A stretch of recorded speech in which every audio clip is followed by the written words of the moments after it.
Some websites are ugly, but what if they don't have to be? Today, I'm redesigning the hero section of a real website that looks like this. Oh my God, bro. Oh, hell. It works, but it's confusing, it's hard to trust, looks outdated, so let's fix that. Okay, here as you can see, I've quickly recreated the original website using Framer.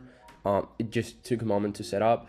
Now I'll start working with components. I'll start with the navigation menu and I'll make just a few adjustments here. For example, the logo. At first I considered using an image, but I ended up going with a text-based logo instead, which felt cleaner. I've also changed the typography on the entire website because I felt the original font wasn't working at all. So the new typeface just improves the clarity and it fits the style much better. So I added a small image here next to the logo to give it a bit of personality and avoid feeling it too flat. I adjust the gap, the padding. Now I'm moving on the navigation items. I found the original ones quite bland, so I've created a stack from the text elements to apply padding around the corners and a slight background color with reduced opacity.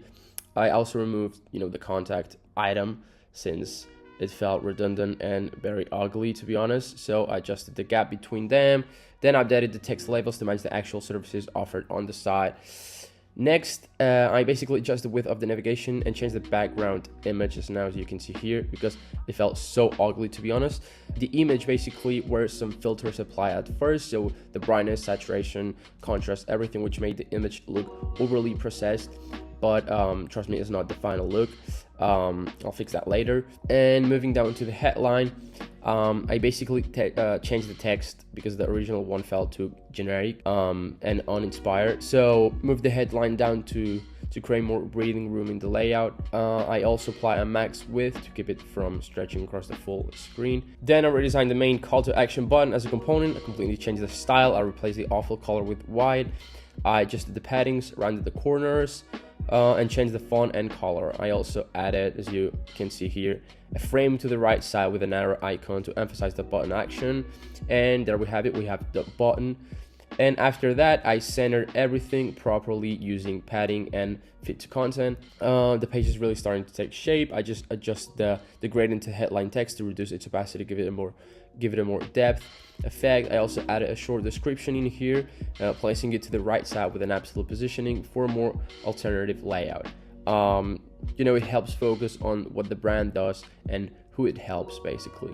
So I basically adjusted it and then added a badge above the title, just like the button, but without any functionality, purely aesthetic. It adds a bit of credibility and gives that hero section more weight. I just put Spain's #1 agency in Spanish, and then I added a nice icon there, as you can see here. Everything is pretty much organized now and looking pretty clean, looking pretty sleek, and a few final tweaks left. I renamed everything since it's very important. Navigation, I reintroduced the contact button, just changed its opacity slightly instead of styling it as a separate button, and reset all the adjustments I've talked before and make everything feel tighter and more polished. The redesign is done. In real time this took about 30 minutes to build, but you're seeing it condensed into around like 5, 7, 8 minutes. I don't know what this will be, but it's a very simple redesign just for practice, but it shows how fast and easy it is to use Framer. So what do you think of this redesign? This just took a few minutes, but the difference is massive. Clean layout, clear message, trust at first glance. If you think your website doesn't need a redesign at all, check my latest video where I show a few signs that your website might need it. In conclusion, your landing page doesn't need to be fancy. It just needs to work. Want me to redesign your website? Drop a comment below. Or if you like this, I got more redesigns coming very soon. Hit subscribe and you won't miss it. See you in the next one.